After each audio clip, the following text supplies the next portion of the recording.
I'll ask for a motion that we approve that. Make the motion. Okay, do I hear a second? Second. Second? Okay, all in favor? License is approved. Thank you. See, it was easier than you thought.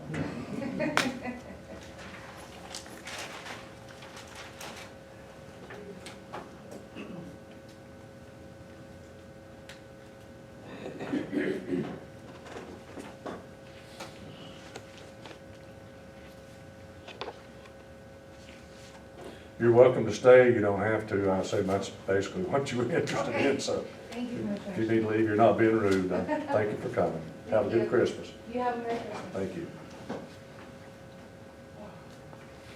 Okay, item number 7 is the 2020 Fannin County financial budget.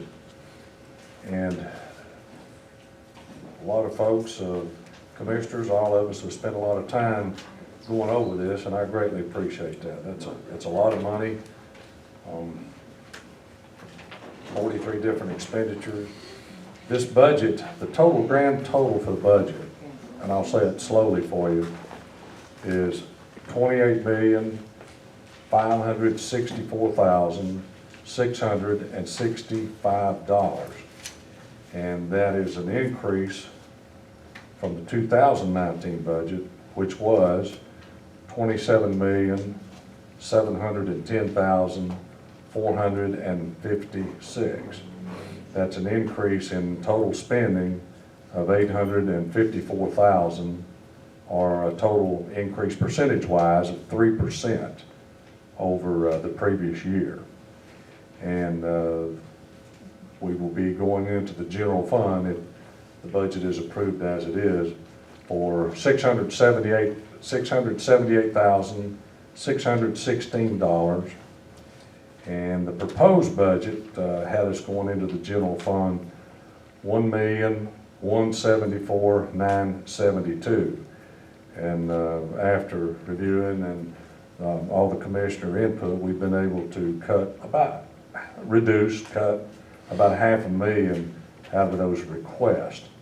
So the budget proposal that's on the table that we have here is a grand total $28,564,665.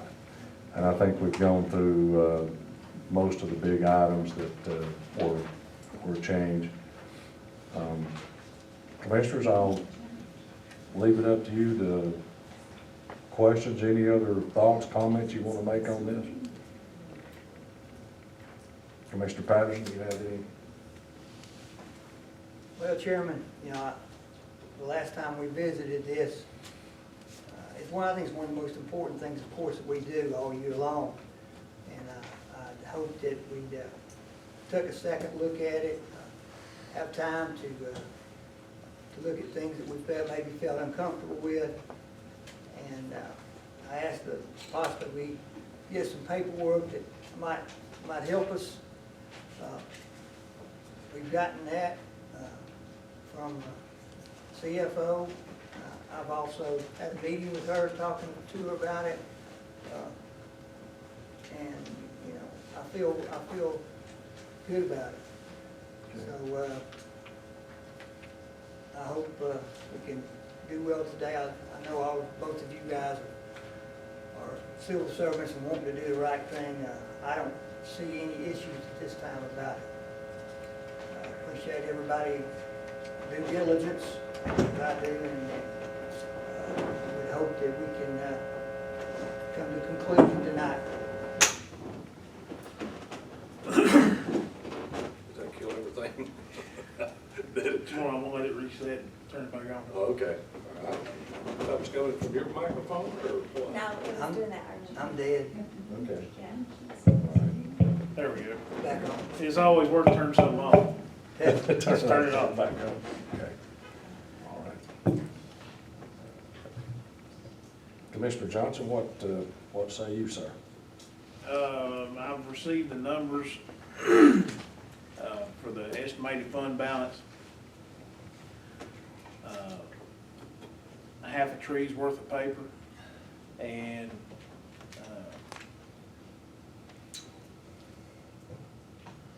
I'm fine with the budget as presented. The only things that still,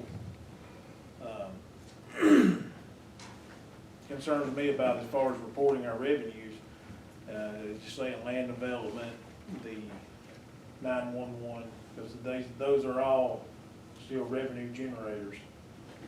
It would be nice to, just from here moving forward, have those numbers in our reports as well. Like land development, you know, and a good way of gauging building in Fannin County is what their revenues are, you know, year to year. Sometimes she reports how many permits we receive, but as far as that dollar amount, it's still, I think, a number that, I mean, we don't know it exactly.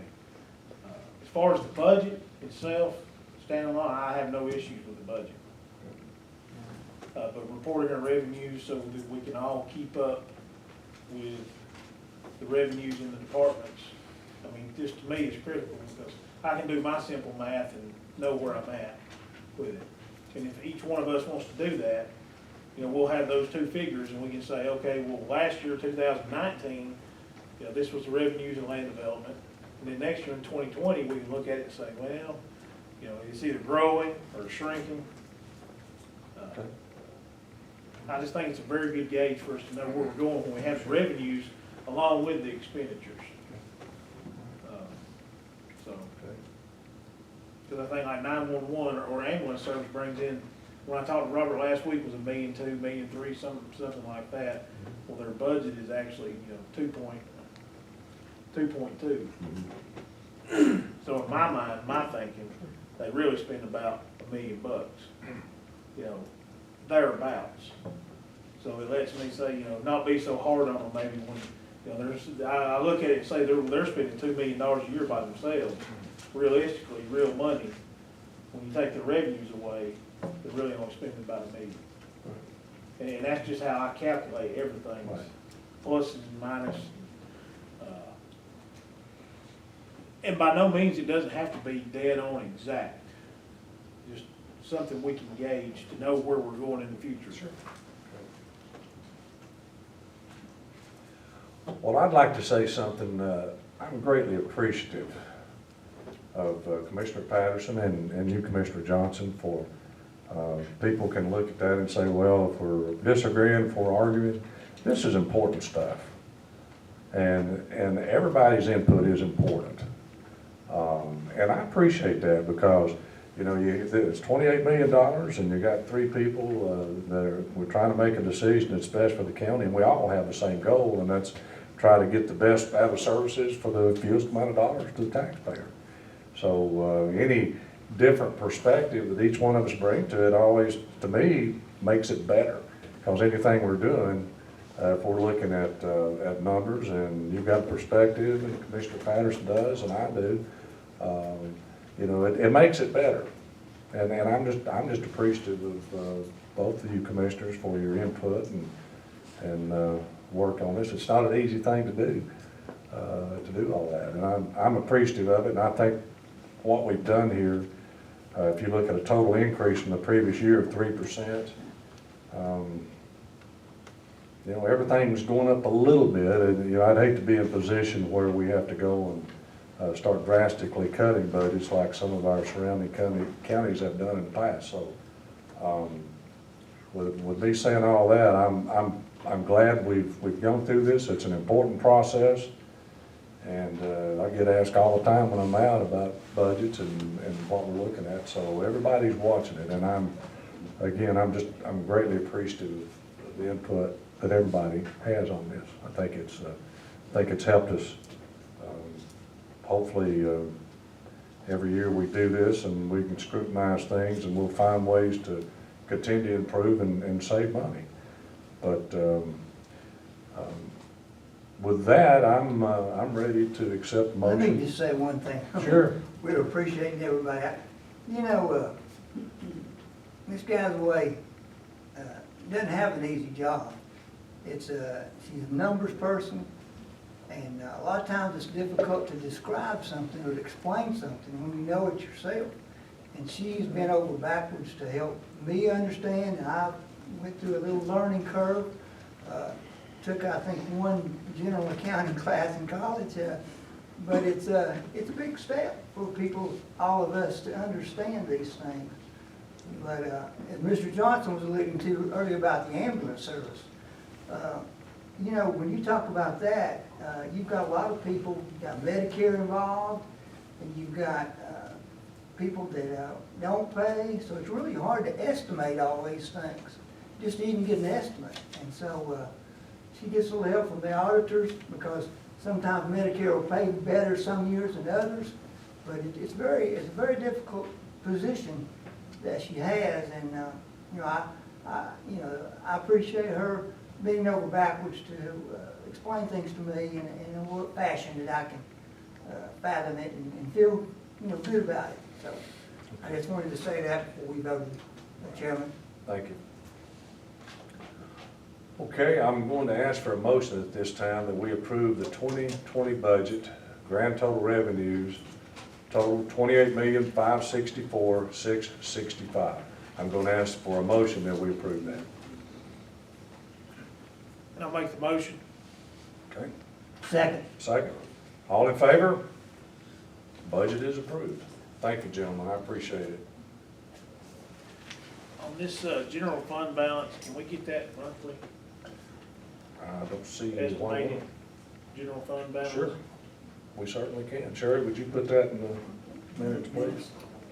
We can do that. Certainly can. Okay. Item number 8 is to discuss, we gotta have auditors to do the audit for this year, 2019, and in your packet, I hope you have 4 audit proposals there. First one is from Rushton and Associates, who, these folks have done the audit the last 3 years for us, and their audit numbers is not to exceed $57,900. The second proposal we have is from Bates, Carter and Company, and they seem to have quite a bit of county experience. These folks are out of Gainesville. They have done, if I'm looking at the right one here, a number of counties around us, so doing county audits is nothing new. And their proposal is for $55,000. Third proposal we have is from a company out of Kennesaw. And this is Nichols, Cawley and Associates, LLC. Their proposal is for $49,500. They have on there their recommendations, references, and their previous experience in doing audits. And the last audit proposal we have is from R.L. Jennings and Associates. I believe they did some audits, Commissioner Johnson, in your first term. And their proposed fee is for $45,000 to do the audit ending December 2019. So I'll just open this up when you're ready to have any discussion on these.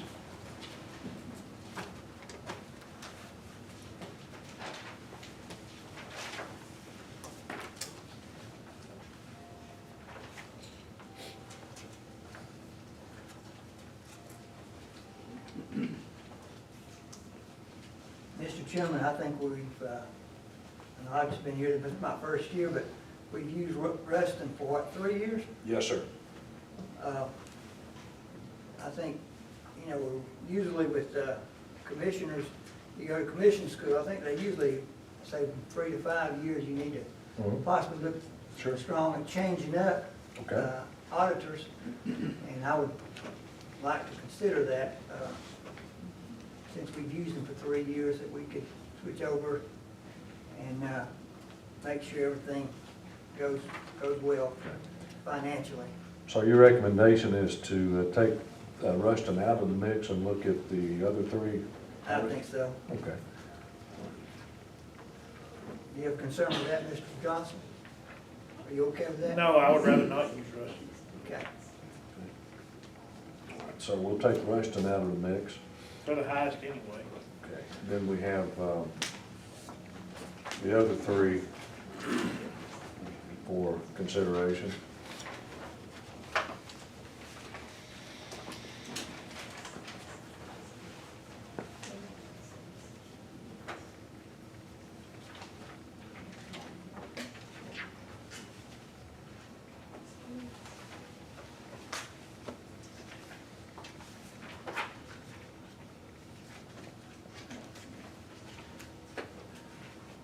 We've never had the Nichols Cawley or the Bates Carter Company before, and certainly having a new auditing firm that hasn't done this before is certainly a consideration on my part. How do you feel about that, Commissioner Johnson? Yeah, I think it would be better to not. Use Jennings? Use I Jennings mean, there were out? just several issues then, it's just a little history in the back of my head, but anyway, it's, they are the cheapest by $4,500. I don't think it would be a bad idea to bring in someone reputable, but has never had a relationship here. Okay. Just for clarity for everyone. You know. Right, I agree. I have no issue with that, Commissioner. Well, then that would mean that the lowest auditor would be Nichols Cawley Associates, $49,500. Yeah, but I would add, yes, but I would add something to that is, I think an auditing firm that's had the experience with other counties, and you can see on the Bates and Carter on page 11, they list their engagements with other counties around us, and over that they've got some pretty good experience, and so I think in most cases, we try to, if everything's all equal, look at the lowest price, but I think when you're looking at an audit, sometimes, you know, cheaper may not necessarily be better. It's just my thoughts on it, but,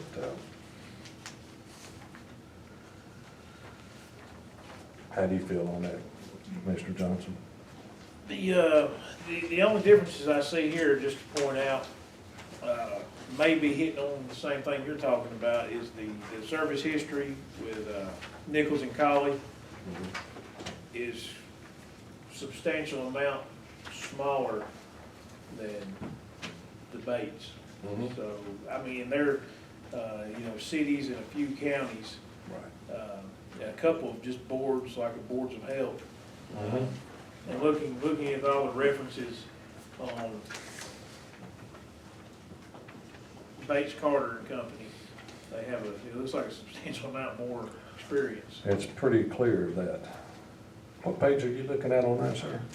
This is, it's got 19 on the bottom, under Bates. Yeah. You see the page I'm talking about? Yeah, I've got Yeah. 19. Yeah, you're talking about 13 counties, 13 cities, and 24 other governments, and 5 state entities. That's, looks like they've been playing in the big leagues with their audits. Do we know if our comparable last year amount, if Rushton was at 57.9 this year, was that comparable with last They were year? the same. So, Last year and this year, they didn't go up, they didn't change it. okay. So 57.9 in Bates was what? 55. 55. Oh, Yeah.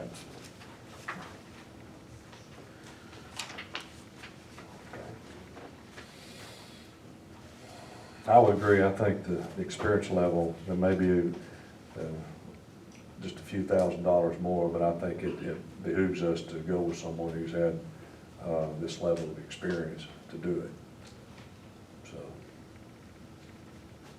It's a few thousand more, but it's still, what, 2,000 cheaper than last year, Right, or 2,500. yeah. that's a good point. Yeah. What say you, Commissioner Patterson? What's your thoughts on the Bates Carter and Company? I can live with that, I'm good with it. Okay. All right. Got any other Comments on this one, Commissioner? Okay. All right. I think it's a good move for us to move forward with someone we've not had a relationship with in the past 8 to 10 years. Okay. All right, I agree, and having said that, I'm gonna ask for a motion that we approve Bates Carter and Company out of Gainesville, Georgia, to do our 2019 audit, and the price, all inclusive, $55,000. I'm gonna ask for a motion that we approve that. Make a motion. Okay? Ask for a second? Second. Second. All in favor? Audit is approved.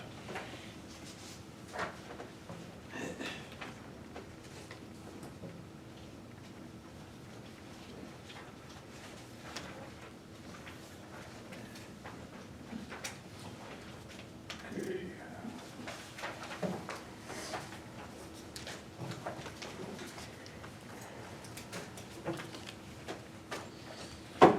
All right. Item number 9 is a toughie. Since the fourth Tuesday of this month is on Christmas Eve, I don't think I'd have much interest in being here. How about you, Commissioner Johnson? I look forward to it. You look forward to it. You have your Christmas here in the courthouse? Scrooge Johnson. If there's some important business comes up, we can always call a special call meeting, but it's been traditional that the county cancels the second meeting of the year, which obviously is on Christmas Eve. So I'm going to make a motion that we cancel the second meeting of this year, which would be on Christmas Eve, December 24th. I'm going to make that motion. Do I hear a second? Second. Second. All in favor? Okay. That's good. Do we need executive session? I do not, Chairman. All right. Hearing no need, I'm going to ask for a motion to adjourn. Make a motion. Okay. I'll second that. All in favor? Folks, thanks for coming, and I hope you have a wonderful